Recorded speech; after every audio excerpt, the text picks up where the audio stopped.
It's got to be succinct. very simple, clear, concise, specific. Like the less goals, the better. Yeah. One of my favorite quotes comes from Robert Brault. He said that we're kept from our goal, not by obstacles, but by a clear path to lesser goals. So like we're not kept from a goal because of the obstacles or the challenges, but it's because we keep saying yes to lesser goals, conflicting, competing goals, trying to optimize too many things at once, saying yes to things that are good but not great, just not having a high filter and a high floor. So yeah, the less goals, the better, the more specific, the better, the higher, the better.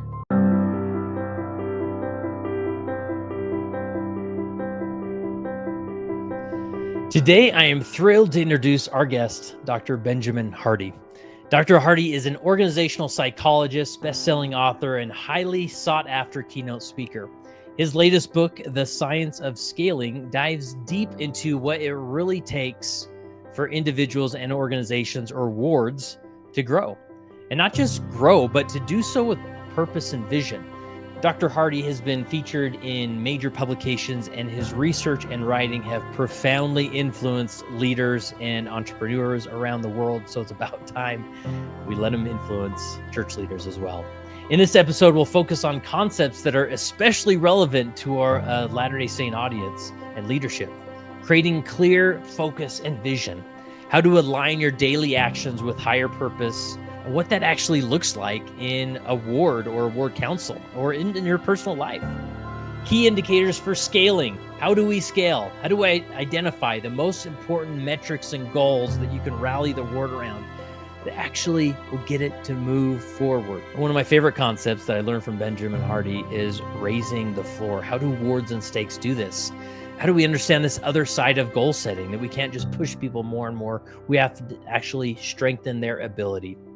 The power of impossible goals. Why goal setting that seems out of reach can actually transform our mindset, give us a different paradigm, and rewire us to actually see more effective paths to get there. We'll discuss practical frameworks rooted in faith, vision, and real psychology that can help really any ward or leader. So there's a lot in this episode that can really help you take your goal and your focus to a whole nother level. So get ready for some powerful insights as we welcome Dr. Benjamin Hardy into the studio to share his wisdom on how we can scale with purpose and unlock the potential within our wards or organizations. Here we go. All right, Dr. Benjamin Hardy, welcome. It's cool to have you in the studio. I wasn't expecting this, so Very happy, man. every Latter-day Saint comes to Utah every few weeks, I think, so We come like twice a year. that's cool. That's awesome. Well, I've recently finished your new book, The Science of Scaling. And this is, I love these type of interviews because obviously it's not a church book. You know, it's not going to be on the front shelves at Desert Book, but maybe describe why did you write this book, or where did it come from? I mean, this specific book, for the last 15 years, I've been studying psychology and eventually organizational psychology and entrepreneurship and leadership and honestly just aggressive growth. And so this is just, I wouldn't call this a culmination, but this is just the next specific direction of my work, which is helping companies grow very aggressively and very strategically. Yeah. So it's been a progression to get to this point. So the target market is obviously businesses or the business world, right? Very specific target market is people who want to scale very aggressively, like 10x greater growth within 2 or 3 years. So if a company is doing 10 million, getting to 100 million in like 2 or 3 years. Yeah. And not that every business, I mean, you're clear in the book and some of your past books about, it's not for every business. Every business doesn't have to go 10x or aggressively. I would say, yeah, most businesses wouldn't adopt this philosophy. Yeah. Nor should they. Right. So I'm curious about this context of scaling in the context of the church, right? Because, you know, we're not a business, and obviously we have, you know, higher, greater, more divine reasons of why we do things. However, you think of the missionary program or, you know, the ministering program in a church, and there's sometimes leaders thinking, why can't I get this going, right? Like, why can't we scale this to the next level? But is it too much of a push to think about these principles you talk to in the context of the church, or what do you think? I don't know how some people feel, but I think about them in the context of the church all the time. And in what way? You know, one of the concepts, like, so for example, I wrote a book called 10x is easier than 2x, right? And so that's just the idea that when you go for a much bigger goal, it forces you to find more direct pathways. And it also forces you to let go of the majority of the things you're doing, which create complexity and which don't produce results. And so with this book, we just took that to a much higher degree. And I also taught more of the psychology and the science behind it, which is any goal of an organization is going to shape how those people function in the organization, the culture, but also like the system that is built, the focus of the system, right? And so one of the things that I break down in the science of scaling is that the goal shapes the path and the goal shapes the system, right? And so often organizations, whether it's the church or whether it's a business, set linear goals, right? So they'll take where they're at right now, or they'll take even their past performance, right? So maybe in the context of the church, right? We baptized 300,000 people. I don't know if the church collectively has a goal for baptisms, but just as an example, like we baptized 300,000 people last year. Again, I don't think that the church has a collective goal, but let's baptize 400,000 next year or in the next 2 years, right? Whatever. So this book would probably say, thinking about the church as a whole, I think we're somewhere around like 18 million. This book would invite someone to say, if we went for 100 million members of the church in the next 5 years, 3 to 5 years, like what would we have to do to get there? And it would then take that goal, 100 million, and very importantly, the timeline. Like we want very short timelines to force pathways, is what we call them in psychology. What would have to be done if we want 100 million people in the church in 3 years, right? Again, not for the exercise of making us feel guilty, not for making us feel like we're bad missionaries, none of that is appropriate. A lot of people don't set these kind of goals because they start to have bad emotional feelings or attachments that are unnecessary. Like from my view and from a psychological view, a goal is simply a lens or a tool through which we look at our present. We look at our system, we look at what we're doing, and also then we start to analyze different pathways. And so, I think if we started asking those types of questions, it'd be interesting what we could generate, and obviously if you're praying about it, it'd be very interesting to see what pathways, what partnerships could generate. But the also really difficult part about it, which is difficult, is if you had a goal like that with a timeline like that, you'd have to very hard analyze everything we're now doing, because probably almost nothing we're now doing would get to 100 million baptisms. And so we'd have to say, how much of this are we willing to let go to go find that better path? Right. Yeah. And that's just what I appreciated from reading the book is just that mental exercise that's really powerful of saying, I'm not saying I have to set a goal that's 10x, but what if I did? Like what? And you almost feel that shift in your brain. You're perceiving everything you do so much differently, right? And there's something about, I think most organizations, even in the church, you kind of like something special about that 10 to 15% growth. Like, oh, if we're 10% more than we were last year, like let's high five, like we're heading in the right direction, right? And so I think of like a mission, or even in a church attendance, the key indicators that leaders look at, they think, well, how can we just turn this knob a little more up? But then when you say, what if we 10x it, or really have this audacious goal, what would that do? And suddenly everything's transforming in your mind of being like, actually, we'd really get very focused on what we need and why and away we go, right? Yeah. So the beauty of very, very high goals and also extremely urgent ones, even things that seem impossible. And I wrote a lot about the research on impossible goals. The beauty of them is that they force you to rethink the system entirely. Not like the purpose of the church, certainly, or like the purpose of the organization. That's very clear. Like that's not going to change, but it's like what actual indicators matter, right? Like, how many of the things that we measure and are striving to improve are really even that worthwhile, right? And like, so the big goal forces you to say, what are the few things that if we actually focus on those would move the whole thing forward? Yeah. And so, I think I always think, at least in a business context, essential. Yeah. Is there specific examples or context you think about in the church with some of this research? Definitely missionary work is the first one that comes to my mind. Like, I think missionary work I think they call it the lifeblood of the church, right? I think if the church is growing, or if a stake is growing in baptisms, a lot of the other things follow. And so, that's the most obvious one, is like, how do we baptize more people, right? The hastening of the work. How do we, why wouldn't we go for those level of goals? I think that one thing I've learned, at least in a business situation, but even being around missionaries, we hear the church leaders say how amazing the rising generation is. Yeah. Like I can absolutely attest to that, actually.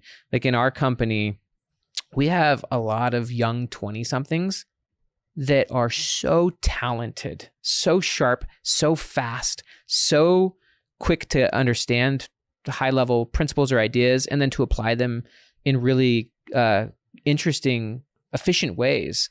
And I think that I've seen in having an organization that's extremely growth oriented, that attracts those kind of people, but it also gives them the space to grow very fast. And so at least in business, I've been shocked at just the level of talent at like freshly returned missionaries, right? And like what they can do, how fast they can develop very high level skills that like maybe a decade or two ago would have been something that would be maybe 30s or 40s, like this level of insight or this level of ability is presented. But now it's like, no, this stuff is generated in like early 20s. And even just being around missionaries, like, so I live in Orlando, and, you know, we're seeing some really good growth in Orlando mission. And I've just been insanely impressed by the level of thought and the level of just ability of the missionaries. And so they certainly have it. Yeah.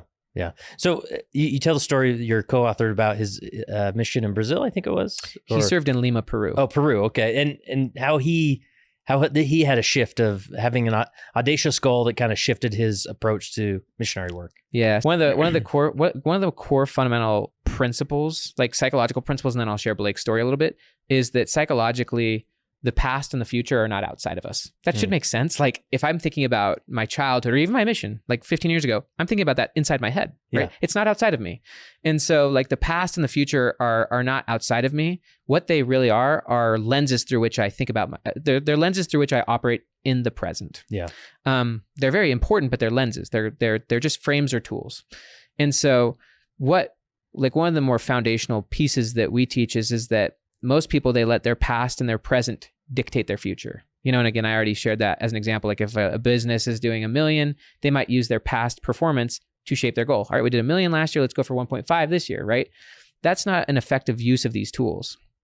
Rather than letting the past shape the present and the present to shape the future, if you use these as tools, what you really want to do is you want to let the future determine who you are in the present. And it's always you in the present that shapes and reshapes the meaning of your past. And obviously the atonement allows you to do that very well. Whatever things you were doing in the past, it's you in the present also, in addition with Christ, that can reframe that meaning.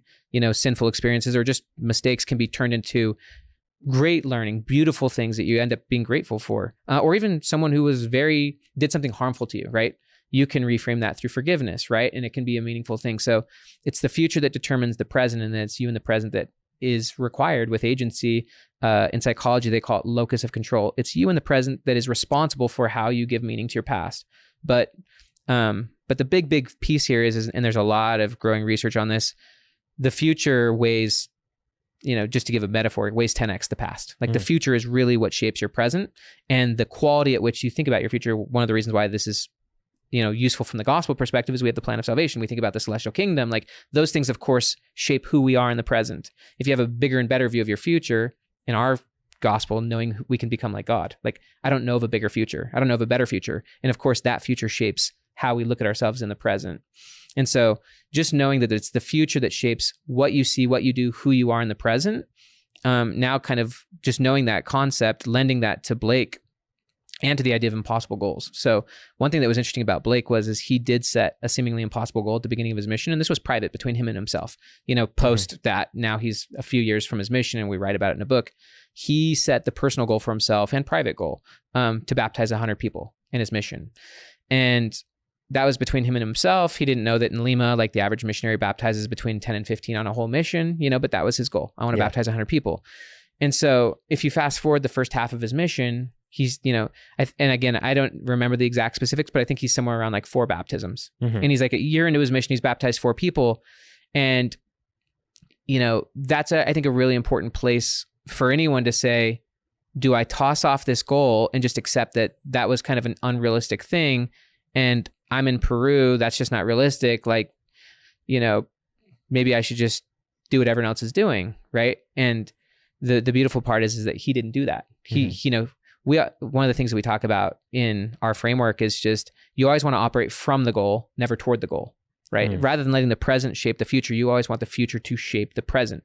And a lot of people, they think about goals wrong. They think, okay, I write this goal down, I set it down, and then like, I'll think about it every once in a while, or I'll relook at it every once in a while. It's like, no, that's the lens through which you do everything in the present. Like the goal filters what you say yes to, what you say no to, etc. Like it's a tool for filtering and for making decisions and being honest with yourself about what's not working and what's out of alignment. And so, you know, what he had to learn how to do is when you start setting really high goals, in our terminology, we call it the frame. Like your frame determines everything you see, and it's based on your goals. And when you start going for really high goals, that takes up what we call your floor. And your floor is just basically what you say no to. And when you start having a really high floor, you have to start saying no to things that were acceptable before because they can't get you to your goal. And so the floor really helps you. Like Steve Jobs said something really good. He said that innovation is saying no to 1,000 things. He also said that focus is mostly about what you say no to, right? And so like when you start going for really high performance or big results, it's mostly about what you say no to. And so saying no to more and more things as a missionary, you got to say no to like a lot of things to go get a lot of baptisms. In strategy, there's a guy named Michael Porter. He invented the field of competitive strategy. And he said that strategy is essentially what you say no to. Right? And so taking these ideas, although he didn't know he was doing it, Blake realized, basically he created a really strong filter. He realized, I'm spending a lot of time teaching people who are never going to get baptized. If he thought about the first year of his mission, he spent a lot of time with thousands of people and some of them many, many lessons. And he wasn't filtering properly from the beginning if this person was ever going to get baptized in the first place. And so what he did when he determined, I'm really going to go for this 100 goal, even though I'm only at 4 after 12 months in a mission, he decided to create a much stronger filtering criteria. He realized, okay, if someone's not coming to church, they're not going to get baptized. And so if they aren't willing to come to church, I can't teach them. Yeah. Like, why would I spend time teaching someone who can't come to church? Because now I'm teaching, they're a good person. I can be a good, but if the goal is to baptize, why am I spending any time with someone who's never going to come to church, right? And so he began to get to the point where rather than spending sometimes days, weeks, or months getting to a dead end, which is someone who's not going to get baptized, he wanted to get there within 30 seconds and just filter faster, right? And so he laid out a few criteria. One was like, will you come to church this Sunday? If they were like, no, I work on Sunday, I can't do it. It's like, okay, like, see you later. Take this pass along card. We'll chat with you later. If they said, yes, I don't work on Sundays, I can come. It's like, well, will you come to church this Sunday? If they say, no, I won't come, it's like, all right, like, here's a pass along card. We'll catch you later. If they're like, yes, I will come this Sunday, right? I think the third one, because I think in Lima, there's a lot of people who are like living together but not married, and obviously we know that that's not going to work, right? For baptism, if someone was living with someone and not married, he would ask, "Are you willing to separate or get married?" If they said no, then it's like, okay, like we're done. So it's like he went through all the filters immediately in order to just determine, is this someone even like ready to be taught? Yeah. And in doing that, rather than talking to like 10 people a day, and most of those are going to be dead ends a week or a month down the road, he would start talking to 100 people or like 500 people a day and filter in 30 seconds. And so then he just got to the point where he could quickly find the ones who, yes, I'll come to church on Sunday. Yes, I'll get married if that's the case. And then boom, I think he ended his mission with 114 baptisms just because like he filtered faster. He let go of the and again, in psychology, we call it pathways. He just let go of the bad pathways quicker, right? The stuff that was below the floor to his goal. And I think sometimes we get stuck on these pathways for far too long. It could be a career move, it could be et cetera, but we stay on these dead end paths for far too long. And so that's part of what we try to help people do, is just filter these things faster so you can find the best paths. Yeah. And the moment of him being at like, 12 months into his mission, this is almost the danger of it, because now he has a past as a missionary, right? When you're a brand new greenie, you think, I'm going to baptize the world, 200, 300 baptisms, whatever, because you don't have a past as a missionary that's influencing your present, right? Very true. And so that I think a lot of us get there where we think, oh, I've done 4. Well, maybe I'll do 16 or 20 because that past is influencing how we're thinking in the present, right? Yeah. But you're saying, no, he looked towards the future and said, if I was actually going to hit 100 baptisms, how would I act differently, right? Yeah, and he took the future. Yeah, he took the future and he said, that goal is still there. I'm going to let that dictate everything I do, including who I talk to, how I talk to them, and especially what I don't do anymore. Yeah. Because I already know from experience that the way I've been doing it isn't effective. Yeah. And he was lucky enough to be honest with himself. And that's the first step. Yeah. Like in Alcoholics Anonymous, and just in general, just the idea of all progress starts by telling yourself the truth. And so like he was willing to at least tell himself the truth. I'm not mad at my past self, right? I'm not mad at those 4 baptisms. That's awesome, right? But from the perspective of 100, what I'm doing isn't going to work. Yeah. And so let's just start there. It's not going to work from that goal. And so if we're going to let that goal be the filter, let's start first off saying, what can't we do anymore? And what are some ways we can start getting to that goal faster. Yeah. So this is a really powerful principle as far as the past, considering the past and how it's influencing your organization in the present. I'm just thinking a typical, ward council meeting together. There's so much in the past that's influenced that as far as like the type of ward we are. Well, that can't happen in Utah. It might happen in Orlando, but not in Utah, right? Or, and so that's sort of this heaviness in the meeting we don't even know exists that's actually impeding us to progress, right? So is there any ways that like organizations or leaders can better like recognize the past that's influencing more than they think? Yeah. I mean, in the church, it's interesting because the church, different than a business, the church operates with priesthood keys and things like that. And you always have to like obviously operate in alignment with keys up above, right? And so if you're acting out of alignment with that, even if you're ambitious and have great desires, you're probably off track, right? And so like, but that doesn't mean within your sphere, you can't like set broad or like, lofty goals and use that to like really look at, why are we doing some of these things? Like, is this just, again, culture? Is this just things that we've been doing and have picked up and we're still doing? So yeah, I think that it's good to question, why are we doing this? Like, what is the real reason? Is this just an appendage of the past, or is this actually helping us to hit a goal? And do we even have a goal? And are we letting that goal shape what we're saying yes and no to, what we prioritize, what's effective, what's not effective? So I mean, there's the scripture, without vision, people perish. And I think that's true of all leadership, especially in the church. Yeah, for sure. And creating that vision is difficult at times, that's really, I hate to use the word ambitious, but, I think we want to witness miracles, and we've seen miracles. And so a lot of those miracles come from ambitious goals in the beginning, right? One thing that is true, and it's very difficult for people, especially people who are successful, but just anyone. So a concept of business growth is just that simplicity is a higher principle than complexity, right? And so everything that we want to do, and even Steve Jobs said this, right? He said you have to work really hard to take something that's complex and make it simple, right? So simplicity is a higher principle than complexity. And interestingly, like subtraction is typically a higher principle than addition, right? And so when you're wanting to simplify a system, usually it's going to mean that you're actually removing things from the equation, not adding them. It's very easy to add things, add activities, add new goal, like add new KPIs, add. Like addition is natural, but usually you're just adding more complexity to what you're doing. A higher principle is removing things that shouldn't be there. Yeah. And that takes a lot more, to the idea of innovation is saying no to 1,000 things. Strategy is mostly about what you say no to. Focus is largely about what you say no to. It takes discipline to not try to do 50 things, even as, I think about like a stake president, or I think about the president of the United States. Like if they have 50 goals, like I'm confident that like very little progress is going to happen. Yeah. Right. It's like, what are the one or two things that you're going to really progress on? And why is that the most important thing? Yeah.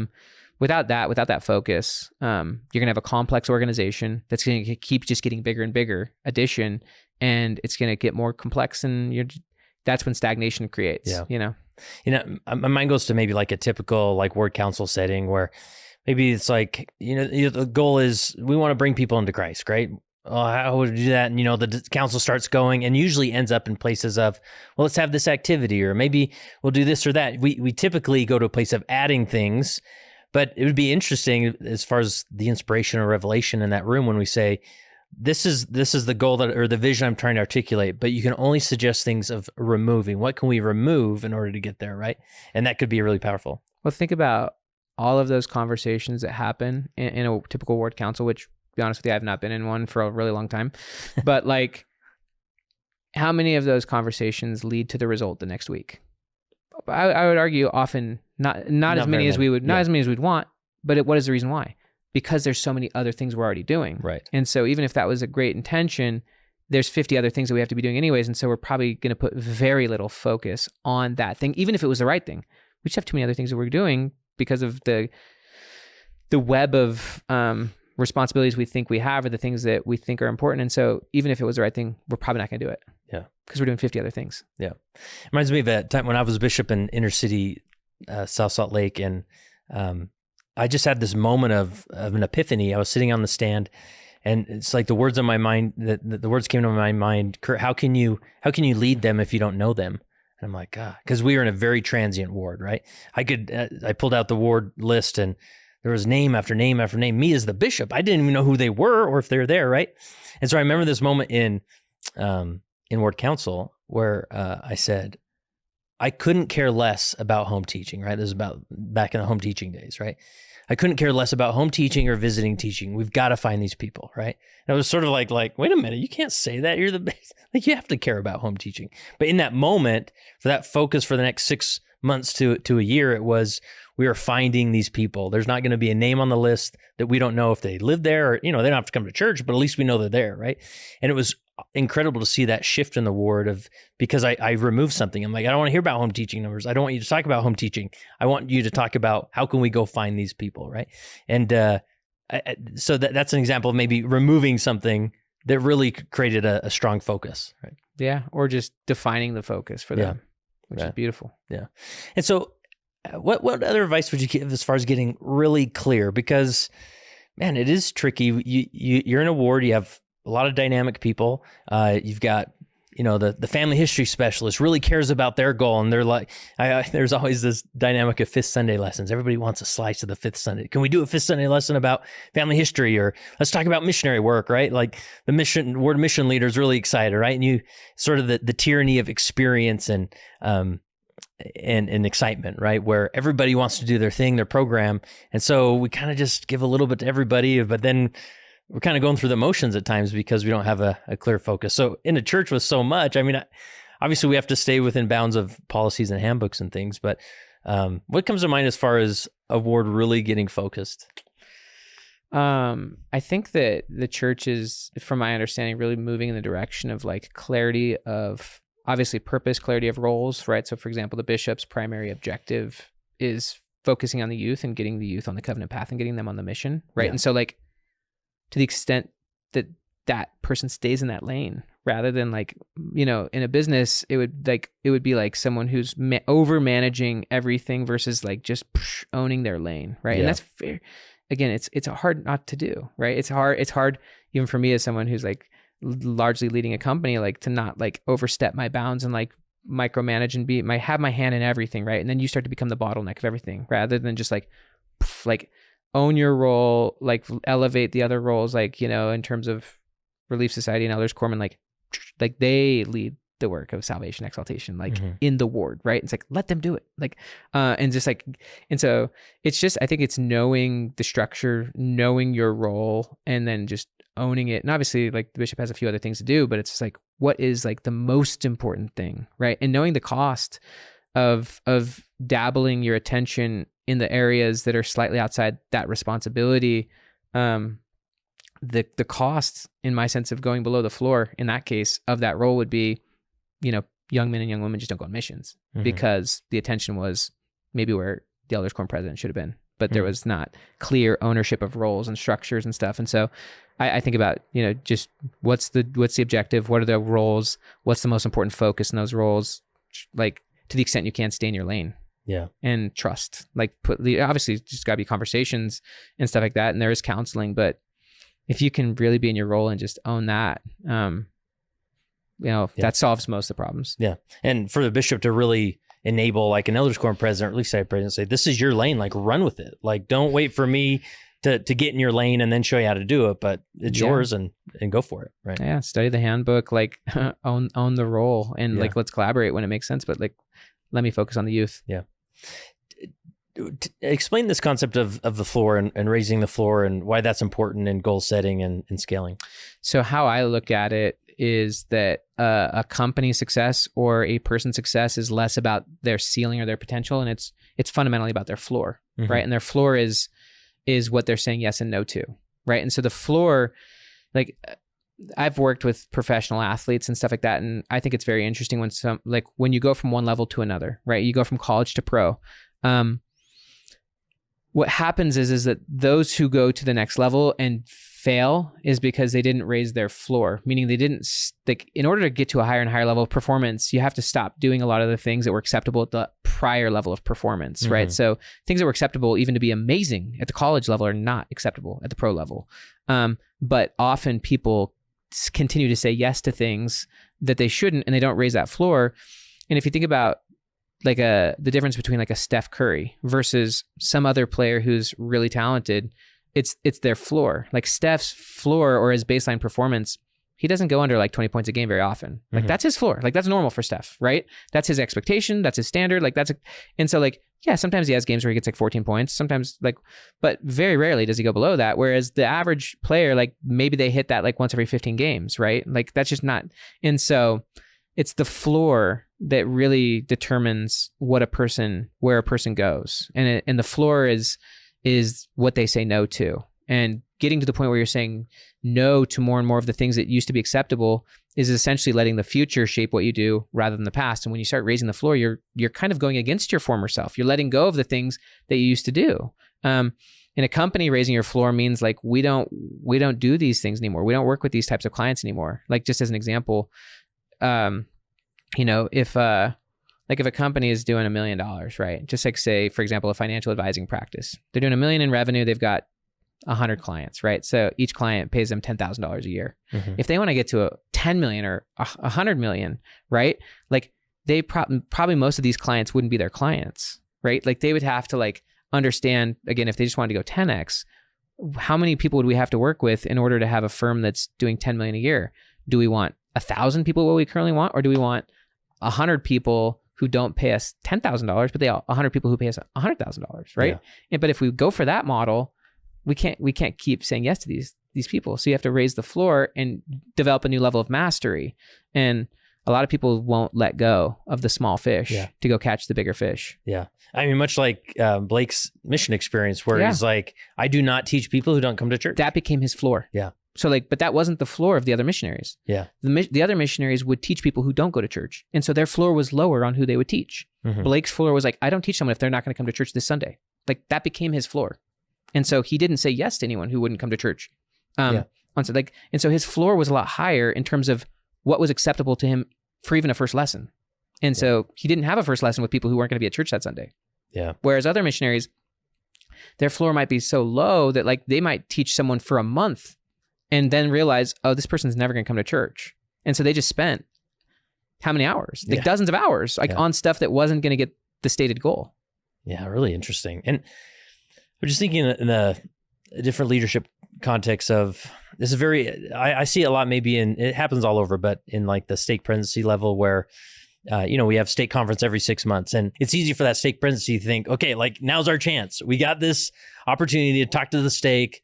And so we naturally go to a place of, well, we can, we've looked at the temple attendance numbers or the missionary numbers. I mean, whatever indicator it is, like we need to really communicate. We can do a little bit better. So we come to the stake with this idea of like, hey, we really need you to focus on this and make it more and more. But what I realized reading your book is that oftentimes we try and push for higher goal without instruction on raising the floor, right? Like, or never does the stake presidency come and say, and here's the 5 things we're going to stop doing so that we can do this great thing, or right. And so there's this really a deep temptation, especially in our church culture of like, oh, we're just going to do everything. We need you to do your calling. We need you to do ministering. We need you to do everything. And therefore we don't hit these goals and we kind of beat ourselves up like, but I went out there and I talked to them. Like, why didn't they do it? Right.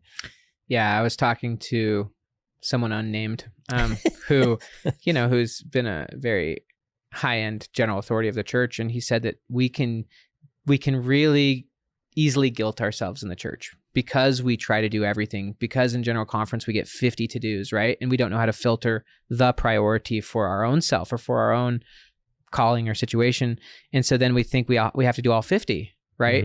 And then we start to feel guilty because we can't do all 50. It's impossible. And then we beat ourselves up because we're not perfect, right? And this can happen all the time. And so what he told me was, it's easy to guilt ourselves into not focusing.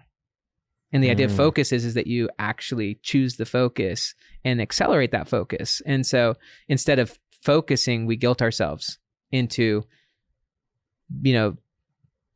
being poor performing or poor, just non-prioritized, just non-clear in anything. And we do it because we feel guilty, because, we feel we should be doing these things. I mean, the church gives us a really high standard for who we're supposed to be. And so I just liked what he said, which is you have to be able to filter often through, keys and whatnot, but also filter for yourself and your role. Like, what is the focus? What is the thing that maybe the Holy Ghost or what I'm supposed to be doing here? And I know I can't do all other 80, but this is what I'm going to focus on. And I'm not going to feel guilty about it. I'm not going to feel guilty about not doing those things because I feel like this is the thing I should be doing. Yeah. And going back to my story of being bishop, where I didn't have the authority to cancel home teaching and visiting teaching outright, right? Obviously, it was in the handbook and some program the church wants to do. However, a lot of these things happen in seasons where we're going to take the next 6 months, right? And I'm shifting our focus here for 6 months. We'll get to that, and we're not canceling it, right? And that just taking it in seasons of like, this is what we're going to do for now, even though that may not be what we do down the road, right? It doesn't have to be, I didn't have to define my 5 years as bishop around this thing. And so taking it sort of what's our focus today could be really powerful. But, 100%. Yeah. As far as like, obviously in business, and again, maybe I'm trying to like shoehorn some of these concepts into the gospel perspective, but I really believe like principles are principles, and there's some application here. With goal setting, oftentimes you get any ward counts together and say, what's our vision or what's our goal? To bring people into Christ. Like, okay, like I'm on board for that, but what does that even mean, right? Like, and what does it mean for us, right? So any advice you get on getting really clear with our goals in a church setting? Or Yeah, like that is not a goal. Like that is, it kind of is. It's a broad purpose, but a goal has to like be numeric, and something that can be measured, right? Mm-hmm. You could measure helping people come into Christ in infinite ways, right? And so it's like, what's the goal, right? And so, yeah, I think having fewer goals, right? Less goals, and maybe having a select few very high goals would be like good starting points. And, obviously goals that all are unaligned with, but a few higher goals will get you a lot farther than broad purposes. Mm-hmm. And versus many like lower goals. And I've seen, whether it's inside the church or just in business, like very broad, like poorly, like, yeah, again, strategy is mostly what you say no to. And so, and I'm not saying that the church is always about strategy, but if it takes more than a page to explain the objective, like it's probably, and like I've seen people are like 50 pages in, this is what we're trying to accomplish, this is the why, but like that doesn't work. Yeah. It's got to be very simple, clear, concise, specific, like the less goals, the better. Yeah. One of my favorite quotes comes from Robert Brault. He said that we're kept from our goal, not by obstacles, but by a clear path to lesser goals. Mm. So like, we're not kept from a goal because of the obstacles or the challenges, but it's because we keep saying yes to lesser goals, conflicting, competing goals, trying to optimize too many things at once, saying yes to things that are good but not great, just not having a high filter and a high floor. So yeah, the less goals, the better, the more specific, the better, the higher, the better. Yeah. Any other concepts or things as you're sitting in church or observing our culture where with your research in the back of your mind as well that stands out? This may sound interesting. I try not to over apply what I do in business to the church. I really like, I think it certainly would apply in certain areas, and I think about it in certain areas like missionary work, but like, I really try not to over apply it in the church, as weird as it sounds, because like the church just is a different beast. Like very normal for me to like be hanging out with someone like 40 years older than me. You know what I mean? In the church, and like for us to like hang out just because like we both love Christ, right? Even though like from an efficient, and so yeah. So I don't know. I try not to over apply it to all dimensions, to be honest with you. I'm still learning what it means to be effective in the church, and it's there are some big differences, although connected differences, to being really effective in business. There's some pretty big differences. Yeah. Yeah. And I would say like, not so much that we're trying to scale a ward, right? Of like, well, we had two baptisms last year. I think let's in do 20, in certain dimensions, I think everyone would want more baptisms. Right, sure. Everyone would want higher attendance or more, temple recommends or more youth going on missions. Like those all should be scaled. Yeah. And to me, I just worry that we kind of shut too many doors that God wanted to walk through, where it's like, no, I want to do 30 baptisms in that ward and you put down 2. So you're in a different mindset, right? And so to me, it's more of not that we need to like suddenly scale all these wards like a business would scale, but just the exercise of saying, because I think in my ward, American Fork, where just a few weeks ago, the high councilman and ward council brought up of, the stake needs your baptism goal. And Bishop's like, 2. Like, because we had 1 last year and I don't want to say the same one. So it's 2, right? Yeah. But and a lot of the past that influences my mindset was like, man, in Utah, our ward's so small. Everybody's kind like on record for the most part. Sure, there's a handful of non-members, but it's just a different dynamic than living elsewhere, right? But I'm like, that's actually my past influencing me. So what would it look like if we got 20 baptisms? What would we have to do? And suddenly it puts you in a different gear of inspiration, right? Yeah, future shapes the present. The future always shapes the present. And a bigger future provides opportunities to relook at what you're doing and to find better pathways. I think if a ward, rather than going for 2, went for 20 that year, and if they took that seriously, rather than just it being a goal that hits the written goal, and then let's look at it next year and stuff like that, and like let's not talk about it every week. Like if it's a goal, it should influence all things, right? It should be the filter through which you make all decisions, and especially what you don't do, as we've already talked about many times. But also, it's like, to your point, it's like, that's, I think, when revelation happens, right? Like if you think about Joseph Smith, he was asking questions, right? And so it's like, if the question was, how do we baptize 20 people this year? That's a different question than just throw down a 2, right? It's like, no, let's actually take that seriously and not just give up after a week. Like that's the question we're asking all the dang time. Like, how do we get 20? What do we need to stop doing? And like, what are the different pathways to making that happen? You know that there's enormous amounts of probably part member families, or, I mean, a lot of people get baptized in Utah. So like, of course there are pathways to getting there if there's revelation being sought, if there's commitment to actually operating from the goal, filtering from the goal, and effectively letting go of the things that wouldn't get you there. There was a talk by Christofferson a long time ago where he said like a lot of like it was a talk on agency, and he basically said something along the lines of like, God would love to help us if we just like were anxiously engaged in a good cause. Like if we actually just told us what we need his help on. And so it's like, if we want to baptize 20 or 30 or 40, like, why don't we just like pray and ask about that? Yeah. And like, he could correct us. He could correct our course if needed, but like, I think he would help us solve that if we really wanted it, and we could figure out how to lead in that way. Yeah. And that, audacious goal of like, you could then apply it to different contexts of like, okay, if we were a 20 baptizing ward, what would our sacrament meetings look like? Let's talk about that for a minute, right? And then suddenly it's like, we would have to do that differently, or suddenly our greeters are really a lot more important if we have investigators coming, right? Or, what if an investigator comes? What about the second hour? How can we make the second hour better? Just sort of. Yeah, the goal shapes the path. Yeah, the goal shapes the system. It shapes every bit of it. Yeah, that's really cool. And I appreciate, when we've talked about present and past in the context of like talking more theology or like repentance, right?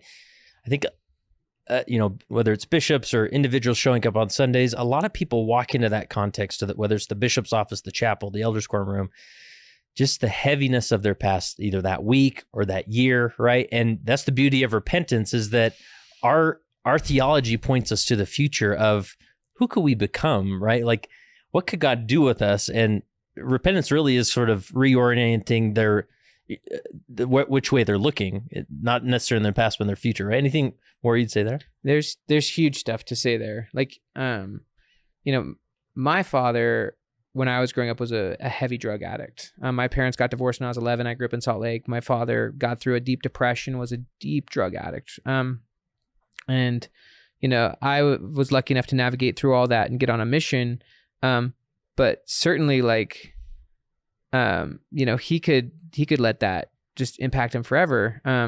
From my view, he's not his past self, right? But it can be easy to like see someone's past and just think like that's who they are, versus like, actually, they're not that person anymore. And certainly, like, who's their future self? My wife was even in a very abusive marriage, for a few years. And when she moved back to Orem, like, people had a hard time talking to her. Like, she was like 23 years old, 22 years old or something like that. And like, it was hard for people not to like be so impacted by her past, even though she honestly did nothing wrong. But so she had to leave that situation. She ended up traveling for a while. She ended up actually serving a mission. But it's that somewhat the idea of like, you can't be a prophet in your hometown, but some of it's just like, in the gospel, I think sometimes, well, we certainly shouldn't overly, like, obviously the past matters and what someone's done in the past matters, but when you're helping someone through repentance or even yourself, like, you don't want to over attach to your past self. Mm-hmm. Like, in fact, it's better to somewhat distance yourself from your past self. And that's just a core psychological principle, is that I'm not my past self, but you have to actually in the present think of the ways you're not, right? Because it's easy to just say, oh, that's how I've always been. That's how he's always been. But it's like, no, how am I different from who I was a year ago? Or me looking at my 17-year-old son, how is he different from who he was last summer, right? Yeah. And me seeing the ways that he's not his past self. But when it comes to like things like growth or repentance or something like that, one of the really important points is to not be angry at your past self. Like, your past, there's no value in being mad at your past for the decisions they made. It can be easy to fall into that trap, but it doesn't help you in the present. Like, the best thing is to actually give empathy, grace, and compassion to your past self, because they were operating under a different level of knowledge or a different level of understanding. And so it's like, God certainly gives grace to our past self, but it's powerful if we give our past self some grace, and just acknowledge, I'm not that person anymore. Given that situation again, I would do it differently now that I know, but I don't need to be mad at my past self for that. Then you can just move on, but the same is true of your future self. Like, your future self isn't the same person you are today. They're probably more mature, have different perspectives, different goals. And so they equally are compassionate towards what we're doing and understanding of what we're doing. One of the things I really love about just like some of the original research on growth mindset versus fixed mindset is that people with a fixed mindset overly identify with their past. They want to be right all the time. They're afraid of failure. And so like they tend to hide when they don't have the answers. Like they'd rather, whereas someone with a growth mindset, they're more oriented toward the future, and they already know that in the present, their present self is not a finished product. And so they're more willing to say, I don't know the answer. They're more willing to seek help. They're more willing to expose themselves and say, I just need help. I don't know what I'm doing. And they're willing to go find the answers versus protecting themselves and trying, just saying, And so I just think having a growth mindset and recognizing your future self will be a different person. It's okay not to be perfect now. Those things are all very helpful for healthy psychology. Yeah. And that the shame of the past, almost, it's sticky. It wants us to not forget. Then you're just letting the past drive the present. You never want that to happen. The past, when the past is driving the present, you've lost control. Yeah. I'm just thinking in the context of either bishop's office, like this beautiful tradition of maybe someone coming in and they're leaving the past there. And oftentimes they come in and maybe the bishop misunderstands of like, yeah, let's talk about the past. Let's fix the past. Let's ruminate over the past until we figure out how do we make sure the past never comes back. But it's like, no, it's not about the past. Let's raise leave it there. Let's raise the floor. Raise the floor, right? Yeah. That's like, are we willing to let these things go? Like certainly depending on the thing, obviously it needs to be addressed, right? And certain things, but it's like, are we going to raise the floor? Is this stuff you're going to walk away from? Is this who you really are anymore? And yeah, those things happen, but like, are you still that person? And if not, like, God will forgive that former version of you, but that's not who we are anymore. Yeah. And being overly mad at that former version of yourself doesn't get you anywhere. Yeah. And I mean, even forgiving your past self, honestly, or other people's past selves is very fundamental. I mean, thinking in the context of like a sacrament meeting, right? I mean, that's essentially what we're trying to do is we renew that covenant, we partake of the sacrament that we're, I love the Romans 6:6 scripture of like, I crucify my old man with Christ. Like I've literally taken my old person, put him on, and he's dead now. Like Christ is absorbed him, and I can walk out a new man. And it's beautiful. Walk away, let it go. Yeah. One thing that's difficult about applying some of these principles in the church context is that, in a business context, you kind of have the spreadsheet, you got the bottom line, you see profitability and some of these things. And I even, think about like the temple recommend questions, like they're often behavior focused because that's kind of the best indicator that we have as far as conversion and change of heart. And so when it comes to goals and setting goals, like how do we measure the impact that the gospel has on people? Or how do we go about setting those goals or putting a number to it so that we're actually pointing towards something? So I would say that that's like being very clear on why you're doing it, right? And also like obviously not everything can be measured in a number, right? I think that it's important to, like in the church, we are just trying to help people come fully under Christ. Goals are the way we do that. Obviously it's not a perfect measure, but Usually it's through a goal, like through a quantitative goal that you can hit the qualitative. Like as an example, like if I wanted to become a professional author, right? Like that's going to require me to develop skills, abilities that are going to like forge me in somewhat immeasurable ways. I have to get skills and abilities. So like, obviously it's not just like get people on missions, that's good enough. Like there has to be something finer than that, something deeper than that. Like that these people are so part of the floor, right? Isn't just that they're on a mission, but like, why are they going? Yeah. Like, are they ready? Like that should be part of the floor and the standard too. It's like, we make sure that yes, to the extent we can, 100% of our young men and as many young women as will serve. But also, this is part of it as well, that like they are fully as close to converted to Christ as they can, right? And like that they want to go because they love Christ. Like that can become part of the floor, right? And just like that's also part of the process. So like for example, in a company, there might be like a revenue goal, right?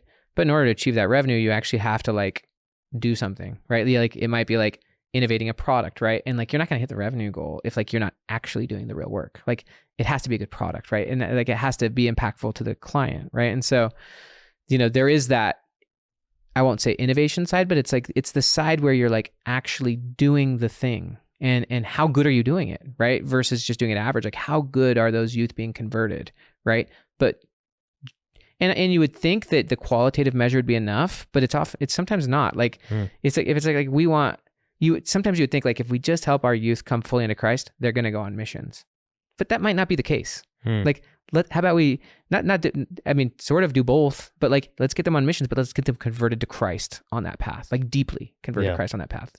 Yeah. And what would that, how would our Wednesday night activities look if that was our actual focus? Well, and maybe don't let them go if they don't meet those higher bars, right? Like, I wouldn't say that. I mean, like, I again, I'm not the bishop, but, and I was someone, it takes discernment on an individual basis. Like I would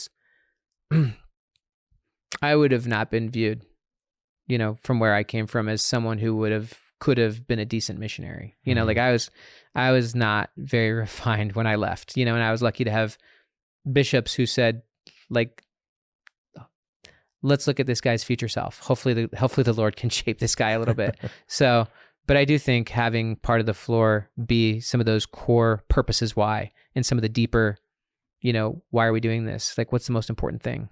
Yeah. That's got to be a part of it. It's like that's got to be a central part of it. Otherwise, it's just not going to be great. Yeah. So I'm just thinking like the routine things of raising the floor and the routine things, whether it's ministering or family history work or temple attendance. Like how can a leader better influence raising the floor in those areas? So the floor is like the ultimate truth barometer, right? Like all progress starts by telling the truth, as I said. So the first place to start is just what's the current floor. If 10% of ministering interviews are happening and like very little reporting's happening and we don't know what's going on, like let's just start with that's our floor. Again, don't have to beat ourselves up, but that's the floor. So where would we like the floor to get to? Is it 100% ministering interviews happen? Like, is that the first floor? Is that the leading floor? Like, if we make sure we're doing like having very good ministering interviews and it's like 100% every month or quarter, however the measurement goes, like at least setting the floor and going for it. Again, maybe it doesn't have to be 100%, but and then just, thinking about what is the floor that we want to have in that, like, what's the floor that we want to have in that? Maybe that like ministering is really happening versus, just phone calls or old school home teaching. Like, what is the floor standard that we want to have? And then how do we hold the system accountable to that? Because it was really interesting. When I wrote this book and I was studying systems dynamics, and, I got a degree in organizational psychology. And so I'm very interested in broader systems, including like countries and governmental systems. One of the people I interviewed for this book was someone who builds economic systems for countries, third world, or like, developing or underdeveloping. And he said that I asked him, what's the primary difference between a mature or a developed country versus an underdeveloped country in terms of its economic system? And he said, one word, accountability. And obviously accountability can be done poorly, or it can be done with love. But like my view is that the floor is the level of accountability the system has, right? And so if there's like not good stuff happening, like you see low accountability in the system, right? People don't have a high standard. They're not operating toward that standard. in countries like with their economies, like low accountability means maybe the leaders are dictators. They're like, I one of the stake presidents in Florida, he's from Argentina. He was talking to me about like their prior presidents. And it's like, some of those people are now in jail because it's like, they would use taxpayers' money and they'd say like, we're going to build a bridge there. And then once it got approved, like rather than spending that $50 million on a bridge, they would put that in their own bank account. Right. Wow. Like, so there's corruption, right? There's lack of accountability. Like, oh, that bridge never got built. Oh, well, like, but that stuff then bleeds down into the culture. Right. And so I view the culture as the character and culture of an environment, like the character of an individual. It's the culture of an environment. It's the stated floor, and like going below it,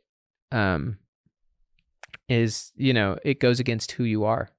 And so just raising the floor, and it can be done incrementally. Like you can raise the floor incrementally. I can slowly improve my health, right? And just like, but I think setting a floor and then trying to communicate it to people and getting their buy-in, and then trying and holding the system accountable to that is a big part of leadership. Yeah. And I would say the temptation, especially in that ministering scenario, is that, oh, well, what we need to do is more ministering interviews, when in the reality, maybe the next question is, where are you spending your time and why? Right. And, it's not on ministering interviews. So maybe there's something else going on there. Is like, why are you prioritizing these others activities? Right. To your point, optimizing too many things. Yeah. Right. It's like, what is the most important few things that if we do it, with a high floor, can really move the whole process along. Right. It's like, but even for like that Elders Quorum presidency or Elders Quorum, they can be so caught, I think in Monson's terms, and caught in the thick of thin things. Right. Yeah. But it's the optimizing of lesser goals, that you're not actually fully focusing on and elevating the floor on the thing that is going to make the biggest impact. Yeah. And that's the cost we all have. Yeah. Any other point, principle, story you want to make sure we include, or we do all right? The church is true. That's right.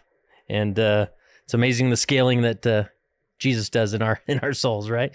So what final advice would you give to leaders who are maybe feeling a little stuck, or they want to be better at vision or scaling? Or I hate to say this, but just read The Science of Scaling. Okay. Like really, like I don't like to be that a lot of what I've already said, but it should hit you pretty hard if you read the book. Yeah. And it's not a heavy like business academic book. I mean, it's really easy read, and 40,000 word book, should be read in 3 to 4 hours.